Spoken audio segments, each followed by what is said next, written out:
Hi friends, இன்னைக்கு வந்து cooking video. Hi, இன்னைக்கு வந்து நம்ம தூதுவளை பாப்பாக்கு வந்து சளிலாம் பிடிச்சிருக்கு இல்லையா?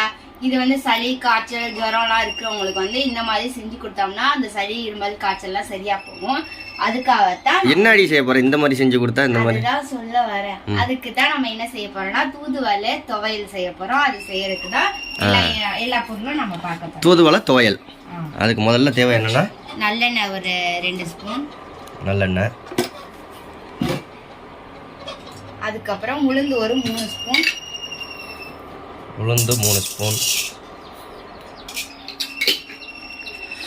தூதுவளை துவையல் உங்களுக்கு எல்லாம் பிடிக்குமான்ட்டு கமெண்ட் பண்ணுங்க. ஒரு 4 காஞ்ச மிளகாய். வில்லேஜ் ஸ்டைல் தூதுவளை துவையல். இந்த இது சிம்மில் வச்சு நல்லா கருவாம வறுத்து எடுத்துக்கலாம். அந்த உளுந்தையும் வரமிளகாவையும் கருவிடாம. சூப்பர். நெக்ஸ்ட் நம்மளுடைய தூதுவளையை வந்து நல்லா தண்ணியில் ஃப்ரெஷ்ஷாக கழுவி வச்சுக்கோம். அதையும் என்ன போட்டு வெடிக்குது, தண்ணியோட சேர்க்கணும். தண்ணி இல்லாமல் இருந்துச்சு. இப்போ இந்த தண்ணியோட நம்ம இந்த தூதுவளையை வந்து நல்லா சுருளை வந்து கிளறிடணும். நல்லா எண்ணெயில் நல்லா வதங்கிடுச்சுன்னா தூதுவளை வந்து டேஸ்ட்டாக இருக்கும்.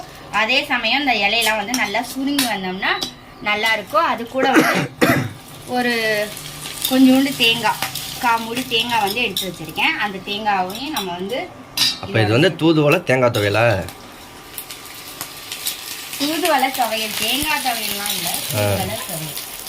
இந்த தேங்காய், வரமிளகாய், உளுந்து, அப்புறமேட்டு இந்த தூதுவளை இலை எல்லாத்தையும் போட்டு நல்லா வதக்கி எடுத்துக்கணும். நல்லா வதக்கி எடுத்துட்டு இதோட கொஞ்சோண்டு உப்பையும் புளியும் பூண்டும் 3 போட்டு அரைச்சிட்டோம்னா நம்மளுக்கு வந்து புளி பூண்டு.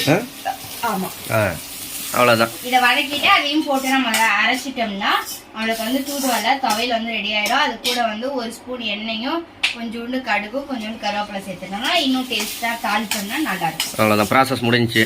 துவையல் ரெடி. ஓகே, அது மாதிரி தான் செய்ய போகிறோம். அவ்வளோதான்.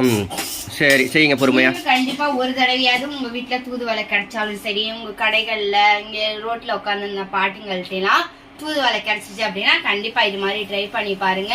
இருமல் சளி தொண்டையெல்லாம் கட்டி இருந்துச்சுன்னா அதெல்லாம் சூப்பரா வந்து சரியாயிரும். நீங்க மருந்து மாத்திரை எடுத்துக்கிறதுக்கு இந்த மாதிரி வந்து நேச்சுரலானதா எடுத்துக்கலாம். Okay, bye friends. ஓகே, பாய்.